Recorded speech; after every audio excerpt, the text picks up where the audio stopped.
Assalamualaikum warahmatullahi wabarakatuh. Apa kabar sahabat beriman? Selamat datang di Magenta Islam. Kucing merupakan salah satu hewan yang banyak dijadikan peliharaan oleh umat Islam di Indonesia. Selain karena tingkahnya yang menggemaskan, kucing juga merupakan hewan kesukaan Nabi Shallallahu Alaihi Wasallam. Oleh karena itu, siapapun yang melihara kucing berarti ia sedang mengikuti sunnah Rasulullah Shallallahu Alaihi Wasallam. Di dalam agama Islam, kucing merupakan hewan yang tidak boleh disakiti. Siapapun yang menganiaya kucing, maka mereka akan mendapat balasan di akhirat kelak. Namun sungguh mengenaskan, sebab ternyata pada masa lampau, kucing pernah dianggap sebagai iblis jelmaan maut, sehingga mengakibatkan terjadinya pembantaian secara massal pada kucing-kucing. Bagaimanakah kronologi kisah kucing sehingga dianggap iblis pembawa maut? Dan apakah keutamaan kucing dalam Islam? Simak video ini hingga akhir ya, agar pemahaman kalian utuh dan tidak tersesat. Berikut ini ngeri ketika kucing dianggap jelmaan iblis pembawa maut, versi dari Magenta Islam.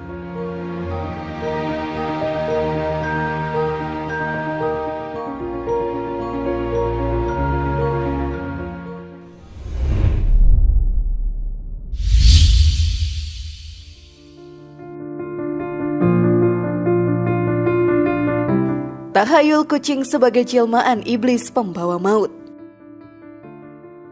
Pada tahun 1343 hingga tahun 1353 muncul wabah penyakit yang menyerang masyarakat Eropa yang disebabkan oleh bakteri Yersinia pestis. Wabah tersebut sahabat beriman dinamakan Black Death atau maut hitam. Salah satu pandemi paling mematikan dalam sejarah manusia.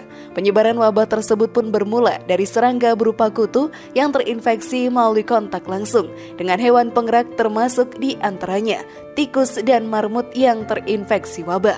Setelah tikus mati, maka kutu menggigit manusia dan menyebarkannya ke orang-orang. Wabah menyebar dari Asia Tengah lewat Mediterania ke Eropa ketika para pelaut mencapai Crimea pada tahun 1343. Pada saat itu tikus hitam menjadi penumpang gelap kapal dagang dan membawa kutu yang terinfeksi kembali ke Eropa. Berbeda dengan pengetahuan modern, para dokter pada tahun 1300-an sama sekali tak tahu apa gerangan penyebab wabah itu. Akibatnya spekulasi dan takhayul muncul tak terhitung banyaknya. Sejumlah orang Eropa menuding sekelompok orang seperti kaum Yahudi, pengemis dan penderita lepra, dan bahkan biarawan sebagai biang keladinya. Lainnya menuding hewan penyebabnya. Yang paling terkenal adalah terkait kucing pembawa kutukan dan kaitan binatang karnivora itu dengan setan. Kucing terutama yang berwarna hitam dianggap sebagai jelmaan setan. Dampaknya sejumlah kucing pun dibantai. Itu tindakan fatal yang justru membuat wabah kian gawat. Sebab tanpa kucing yang jadi predatornya, populasi tikus-tikus pun mulai menggila. Hewan penggerak itu beranak pinak tak terkendali dan orang-orang Eropa terus membantai kucing selama 300 tahun lamanya. Namun sebelum video semakin berlanjut, klik dulu tombol loncengnya ya, supaya kita tetap bertebar syiar melalui channel ini. Mari berbagi pengetahuan dan ilmu yang bermanfaat. Amin ya robbal alamin.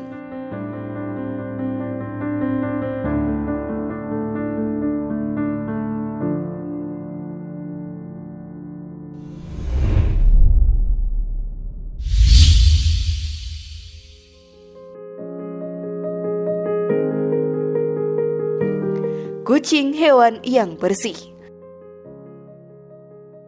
Orang Eropa ratusan tahun yang lalu ternyata didominasi oleh manusia-manusia yang kolot karena dapat begitu mudah mempercayai takhayul serta menganggap bahwa kucing sebagai jelmaan iblis. Mereka menganggap bahwa kucing merupakan sumber dari sebuah wabah penyakit tanpa memiliki dasar argumen yang kuat. Sementara itu sahabat beriman, pada kenyataannya kucing merupakan hewan yang bersih, sehingga tidak masuk akal apabila kucing dianggap sebagai pembawa penyakit. Kucing bahkan sangat aman apabila dipelihara di dalam rumah dan berbaur dalam kehidupan kita sehari-hari.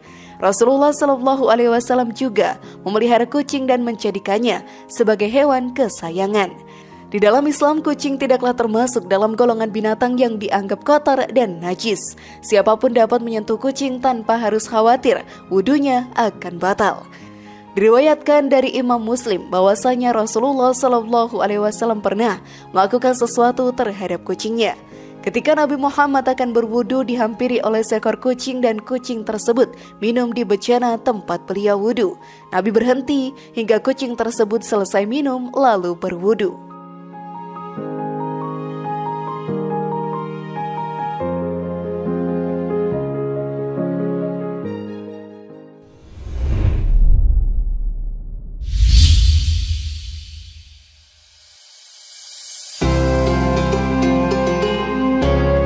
Kucing bukanlah najis.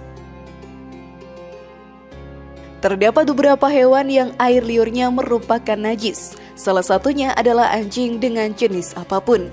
Berbeda dengan anjing, kucing merupakan hewan peliharaan yang sama sekali bukan najis di dalam Islam. Banyak riwayat yang menceritakan tentang keistimewaan hewan satu ini dan tidak dimiliki oleh hewan lainnya. Kucing pun dapat dijadikan sebagai kawan oleh manusia dan bahkan dapat diajak bermain hingga ke dalam kamar. Kucing diperbolehkan mengakses semua sudut rumah, bahkan kasur tempat kita tidur karena tidak adanya kandungan najis pada liurnya. Sahabat beriman, tidak perlu khawatir. Wudunya akan batal karena menyentuh tempat-tempat yang pernah dijelajahi oleh kucing. Bahkan bekas tapak kaki kucing pun tidaklah termasuk najis, sehingga sangat aman apabila dibiarkan berkeliaran di ruang sholat sekalipun. Rasulullah SAW pun bersabda yang artinya, kucing itu tidaklah najis. Sesungguhnya kucing ialah hewan yang sering kita jumpai dan berada di sekeliling kita. Hadis riwayat Tirmizi, Ibnu Majah, Abu Daud, Imam Ahmad, Imam Malik, Imam An-Nasai, dan Imam Ad-Darimi. Rasulullah juga bersabda yang artinya, kucing adalah binatang yang badan, keringat, bekas sisa makanan, serta air liurnya adalah suci. Air liurnya bahkan bersifat membersihkan, hidupnya lebih bersih dari manusia. Hadis riwayat Malik.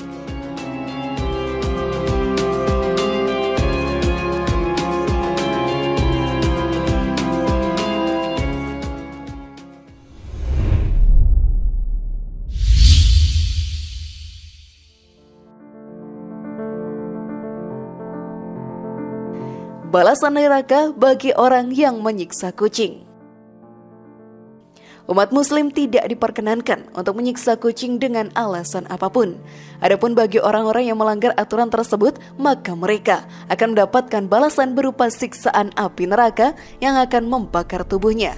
Celakalah bagi mereka yang sengaja menangkap kucing lalu menyiksanya. Selain itu pula, murka Allah Subhanahu wa Ta'ala teramat besar bagi siapapun yang membunuh kucing lalu mengkonsumsinya sebagai makanan. Tidak ada ampunan bagi mereka yang telah menganiaya kucing lalu memangsanya sebagai bahan santapan.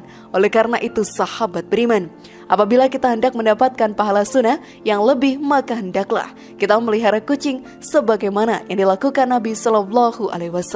Dan apabila kita ingin terhindar dari siksa neraka, maka janganlah sekali-kali kita berani menganiaya kucing.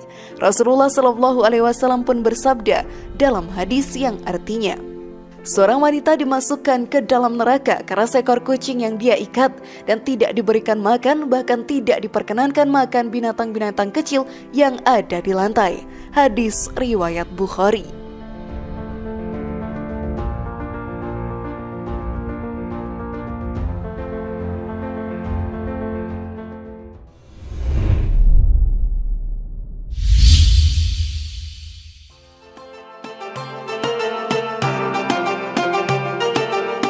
Ladang sedekah.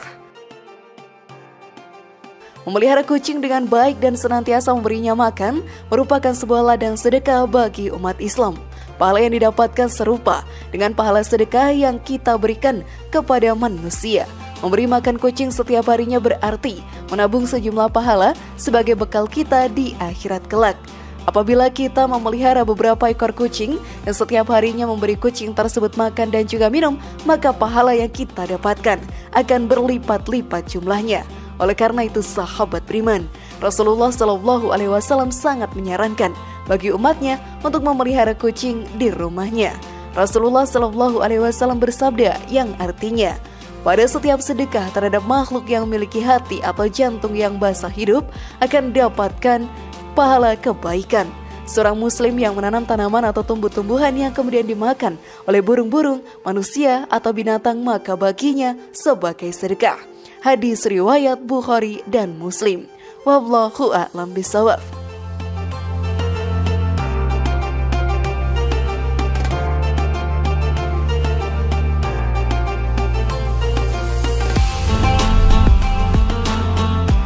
Bagaimana sahabat beriman, kucing jenis apa yang saat ini kau pelihara di rumah? Semoga informasi tadi bermanfaat ya dan membuat kita berpikir lebih bijak. Mari bangun Magenta Islam ini dengan cara klik tombol subscribe, like, share, dan aktifkan tombol loncengnya. Wassalamualaikum warahmatullahi wabarakatuh dan jangan lupa tonton video yang lainnya.